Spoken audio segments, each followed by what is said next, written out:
Judge Napolitano is always ready, and Judge, you're working overtime. I mean, we're tapping into everything you've ever learned about law. Just about, Brian. And first off, the battle to get an attorney general is front and center. But first things first, we just did get a tweet from Donald Trump in regards to Judge Gorsuch, who's the nominee to be the next Supreme Court justice, coming out and speaking. Senator Richard Blumenthal came out and talked about what Gorsuch told him about Donald Trump's disappointment in the 9th District Court. So Donald Trump just tweeted out, Senator Richard Blumenthal, who never fought in Vietnam when he said for years he had, major lie, now misrepresents what Judge Gorsuch told him.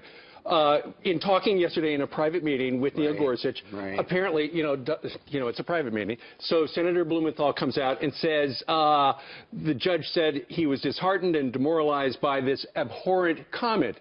Then the person who was escorting Judge Gorsuch around said he never said abhorrent. So, he misquoted him. Abhorrent, of course, is a horrific word, meaning and he never used it. Hateful, and it obviously was what Senator Blumenthal ascribed to what he heard. So a couple of questions here. Are there judges who are disheartened by what the president said? Yeah, they feel that maybe he is so angry at the inappropriate intervention with his regulation of foreign affairs that he should be reminded that the judiciary is an equal branch. Did Judge Gorsuch say this? Well, this is Senator Blumenthal's summary.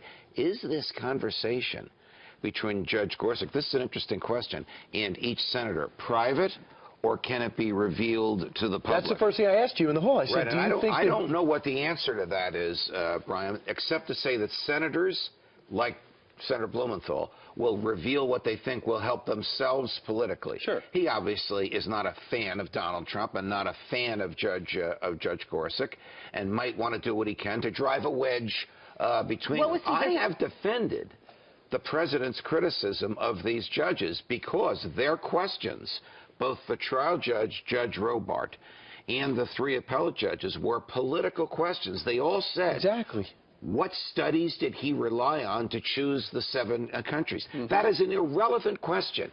Their job is not to second-guess him, not to decide if he was smart or prudent, but just to determine if his behavior was constitutional and lawful.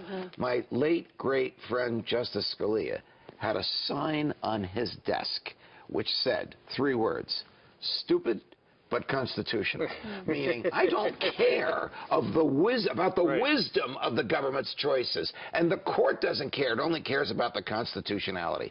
Is Donald Trump's order constitutional? It is so crystal clear that it is. The statute that he read to the police chiefs yesterday is exactly right on point. So Judge Sessions was just confirmed yesterday. It's about time. Now we have a Justice Department that's no longer rogue. What will the DOJ look like?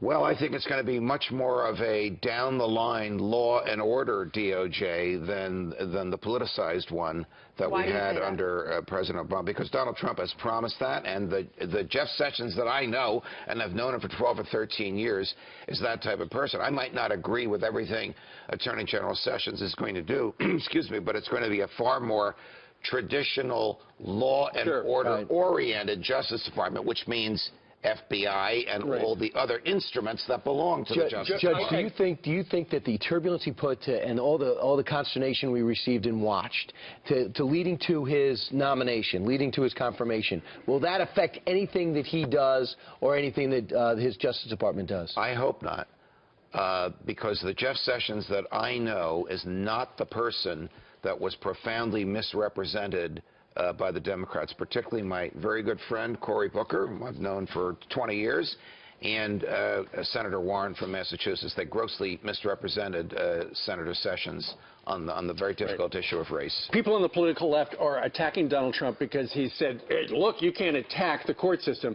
Historically, presidents have taken shots at the other branches of government, over at Congress and at the courts. Look, when the Supreme Court once ruled that the Second National Bank of the United States was lawful and the government had to put its money in there, and Andrew Jackson, the president, didn't want to do it, Chief Justice was John Marshall. He famously said, John Marshall has made his ruling, now let him go enforce it.